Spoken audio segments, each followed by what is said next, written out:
Your heavenly Father gives good things to anyone who asks him. மத்தேயு 7:11. விண்ணுலகில் உள்ள உங்கள் தந்தை தம்மிடம் கேட்போருக்கு இன்னும் மிகுதியாக நன்மைகள் அளிப்பார். இது கிறிஸ்து வழங்கும் வாழ்வு தரும் நற்செய்தி. கிறிஸ்துவே உமக்கு புகழ். கிறிஸ்துவில் அன்பான சகோதர சகோதரின் அன்பான பிள்ளைகளின் அன்பான தொலைக்காட்சி நேய விசுவாசிகளே, where there is humility and insufficiency there is prayer, where there is pride and self-sufficiency there is no prayer. எங்கே தாழ்ச்சியும் தேவையும் இருக்கும் பொழுது நம் வேண்டுதல் செபமாகும்.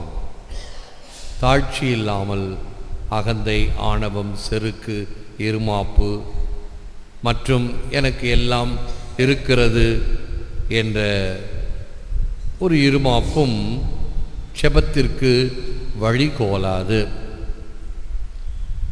அடியேன் கடையேன் என்ற உண்மையை ஒப்புக்கொள்ளும் பக்தனின் மன்றாட்டை கேட்க இறைவன் தன் செவியை தீட்டிக் கொள்கிறார்.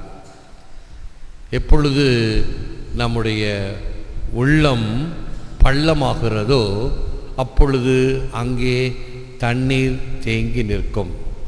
எங்கே பள்ளம் இருக்கிறதோ அங்கு தண்ணீர் நிற்கும் இயல்பு. அதே போன்று நம் உள்ளம் பள்ளமானால், தாழ்ச்சியானால் இறைவனுடைய அருள் என்ற தண்ணீர் தேங்கி நிற்கும். Anything you ask me in my name I will do. யோவான் 14:14. நீங்கள் என் பெயரால் எதை கேட்டாலும் செய்வேன். அந்த கேட்பது எப்படி இருக்க வேண்டும்? சுத்த கருத்தாக இருக்க வேண்டும். நல்ல கருத்துக்கள் நன்மை விளைவிக்கக்கூடியவர்களாக, அது தனக்காகவோ பிறருக்காகவோ இருப்பின் அது கேட்கப்படும். ஒரு திருடன் போகிறான், போகிற வழியில் கோவிலில் வேண்டிக்கிறான், நான் போகிற தொழில் எனக்கு வெற்றியை தர வேண்டும். என்ன தொழில்? திருட்டு தொழில். இறைவன் அதற்கு செவி கொடுப்பாரா? நிச்சயமாக இல்லை. நான் அடிக்கடி நகைச்சுவையாக ஒரு கருத்து சொல்வேன். என் மாமியார் சாக வேண்டும் இந்த ஜெபம் கேட்கப்படுமா? கேட்கப்படாது. அல்லது அந்தோணியாருடைய விண்ணப்ப பெட்டியில், அந்தோணியாரே எனக்கு இன்னும் ஒரு மாதத்தில் ஒரு லாட்ரி சீட்டில் ₹1,00,000 விழ வேண்டும், இல்லை என்றால் தற்கொலை செய்து கொள்வேன். இந்த வேண்டுதல் கேட்கப்படுமா? இல்லை. இவைகள் எல்லாம் சுத்த கருத்துக்கள் இல்லை. எனவே இவைகள் ஜெபம் அல்ல. ஜெபம் அல்ல என்னும் பொழுது அது கேட்கப்படாது. God is always ready to help us, especially when we can't help ourselves. நம்மால் முடியாத பொழுது அபயக்குரல் எழுப்பும் பொழுது ஆண்டவர் நமக்கு உதவி செய்கிறார். இறைவன் நமக்கு உதவ எப்பொழுதும் காத்திருக்கிறார். குறிப்பாக நமக்கு நாமே உதவ இயலாத பொழுது, நம்முடைய சக்தியெல்லாம் வீணாக இருக்கும் பொழுது இறைவன் வந்து அவருடைய அபயக்கரத்தால் நம்மை காக்கின்றார்.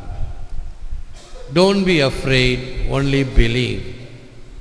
Mark 5:36. Perseverance is a way to success. The only way to fail is anything to quit. அஞ்சாதீர், நம்பிக்கையை மட்டும் விடாதீர். விடாமுயற்சி வெற்றிக்கு வழிவகுக்கும். எதிலும் தோல்வியும் காரணம் இடையில் விட்டு செல்வது.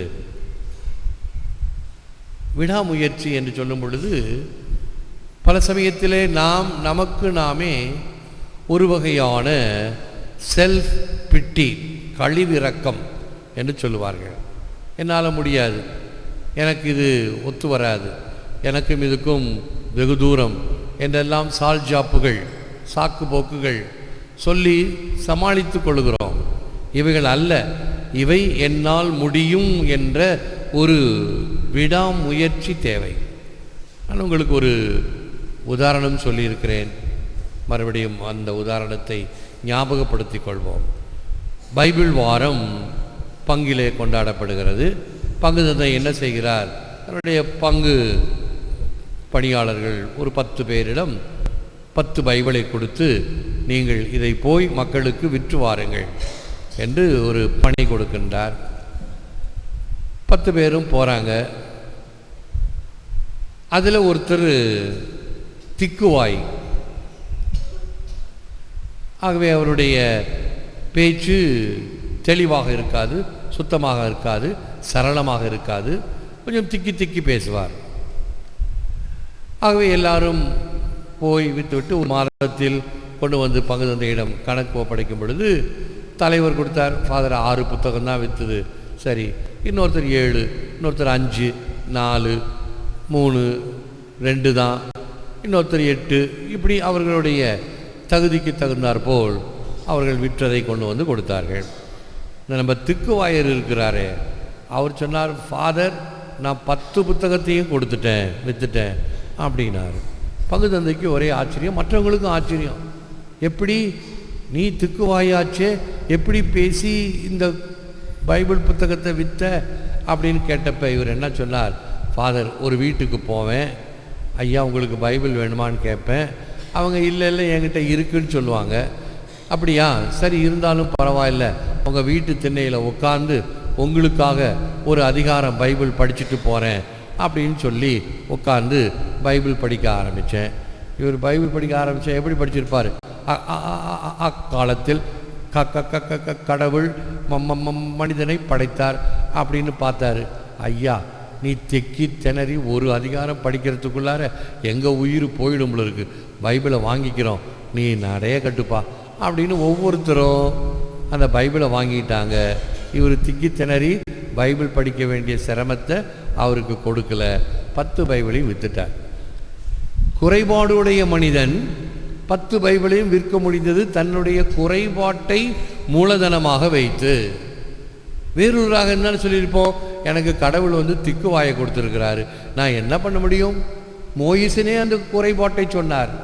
மோயிசா நீ போய் உன் மக்களை காப்பாற்றப்போ, கடவுளே நான் திக்குவாய், நான் எப்படி போவேன், என்னால் பேச முடியாது அப்படின்னு சொன்னவர் தான். ஆனால் கடவுள் விடலை. அப்படியா, நீ ஆரோனை கூட்டிகிட்டு போ. ஆகவே பல சமயங்களில் நம்முடைய சாக்கு போக்குகள், நிச்சயமாக சாக்கு போக்குகள் வெற்றி தராது. இவைகளை கடக்க முயற்சிக்க வேண்டும். வேறு என்ன வழிவகைகள் இருக்கிறது என்பதை நாம் பார்க்க வேண்டும். King of gods and master of all powers, come to my help, for I am alone and have none but you, Lord. முழந்தாள் இருப்போம், செபிப்போம்.